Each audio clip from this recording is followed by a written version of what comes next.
Hello there. Today we are going to cover possible doubts about heart functions. So let's begin.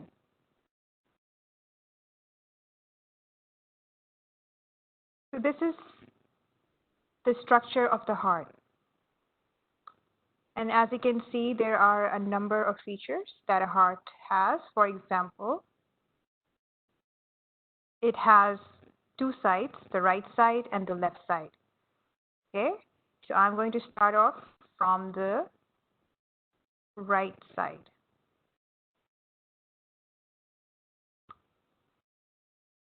Number one,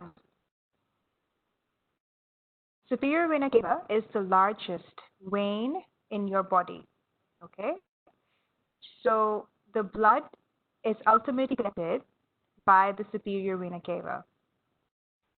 From the superior vena cava, the blood is thrown into the right atrium.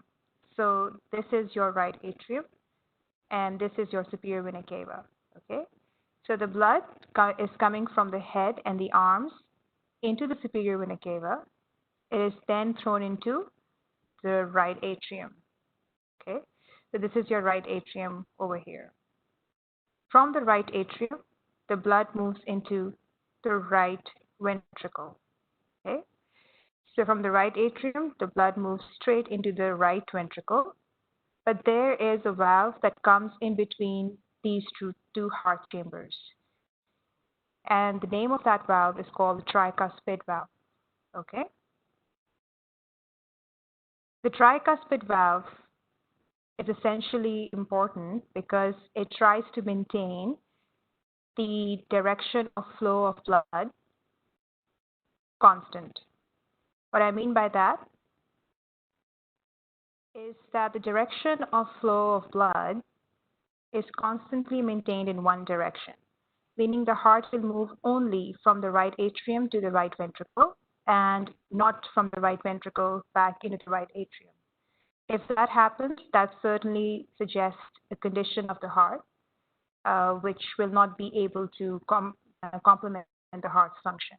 Okay, but we're not touching on that. We are just maintaining the simple heart function uh, in this lecture. Okay. Anyway, moving on. Once the blood is in the right ventricle, so once the blood is in the right ventricle, the next chamber that it goes to is basically a pulmonary vein. Okay. So as you can see here, right over here, that the next structure that it goes to is what? The pulmonary arteries. Okay, the pulmonary arteries. From the pulmonary arteries, the blood is going to a structure called lungs. Okay, so what is the primary function of lungs? The function of lungs is to oxygenate the deoxygenated blood that is coming from the right side of the heart. Okay, so the lungs catches the dirty blood or the deoxygenated blood from the right side of the heart, particularly the right ventricle, and then it throws it into the lungs for the lungs to make it oxygenated once again. Okay, so once the blood is oxygenated, it moves on to something called the pulmonary veins. Okay, so the pulmonary veins is receiving blood from the lungs, while the pulmonary arteries are receiving blood from the right side of the ventricle and throwing it into the lungs. Okay, so the function of these two pulmonary vessels are very important. So make sure that you know the difference between the two, that the pulmonary arteries carry the deoxygenated blood from the right ventricle to the lungs, and the pulmonary veins carry the blood from the lungs and throws it into the left side of the heart. Okay, so now we are on the left side of the heart. Okay, we are on the left side of the heart. The chamber that receives the blood from the pulmonary veins is your left atrium. Okay? So just like there is right atrium on the right side, there is left atrium on the left side, which receives blood from the lungs. Okay? Through which veins? Through the pulmonary veins. Okay? So once the blood is in the left atrium, it is again thrown into the left ventricle. So the direction of flow of blood is again the same as it is on the right side. Again, there's a valve that comes in between the left atrium and the left ventricle, okay? And this valve is called the mitral valve, okay? So from the left atrium, the blood flows into the left ventricle, and the incoming valve is the mitral valve. From the mitral valve, the blood then moves into the biggest artery of the body called the aorta. Okay, so as you can see, it is also thickest and also the biggest artery of the body. This is called the aorta. And then the aorta sort of arches around the pulmonary arteries over here. As you can see that it is arching around the pulmonary arteries, and the arching part of the aorta is called the aortic arch. Okay? Now the aortic arch is absolutely important because it is the artery that supplies the blood to the rest of the body. Okay? So if something were to happen to this artery, a person can die. Okay? So we don't want anything happening to this artery due to heart attack or any other abnormality. Therefore, this is the most important artery of the heart. Moving on to other structures, as you can see here that the left side has a particularly thicker wall. As you can see here, the left ventricle has a particularly thicker wall than the right side. Why is that? Because the muscles of the left side of the heart have developed to produce a powerful stroke that will ultimately supply blood to the rest of the body. Whereas the right side of the heart only covers short distance by supplying the blood to the lungs, which is nearby. Okay? So naturally, the right side of the heart is not as developed as the left side of the heart. All right?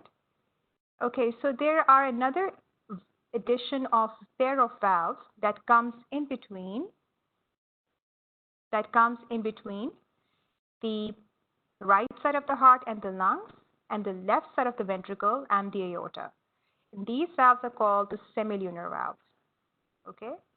These are called what? The semilunar valves, or it is also called the pulmonary valves. Okay?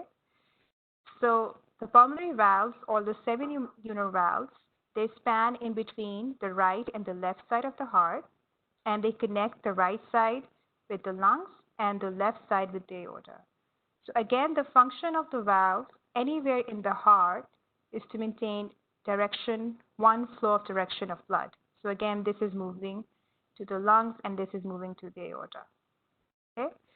So wherever you see the word valves, just know that the direction of flow of blood is one way only. Also, you see another structure here called the inferior vena cava. The inferior vena cava collects blood from the body and the legs, while the superior vena cava collects blood from the head and the arms.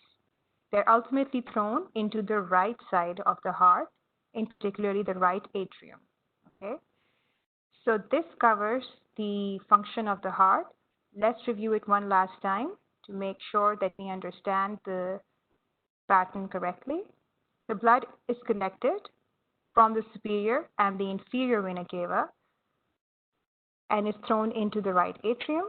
From the right atrium, the blood goes into the right ventricle, okay, through the tricuspid valve. From the right ventricle, the blood goes into the lungs through the pulmonary arteries, okay, through the pulmonary arteries. From the pulmonary arteries, the incoming valve between the right ventricle and the lungs is the semilunar valve. Once the blood is in the lungs, it is collected on the left side from the pulmonary veins. The pulmonary veins throw it into the left atrium, Then it moves on to the left ventricle. Incoming valve is the mitral valve. From the left ventricle, the blood is thrown into the aorta, ultimately the aortic arch, and then it supplies blood to the rest of the body. Okay. There's also another structure here called the septum. So you can see there's a septum here. The septum is basically a thick muscular wall that separates the right and the left side of the heart and maintains a demarcation. Okay. So I hope this lecture cleared out all your doubts. Have a good day. Goodbye and take care.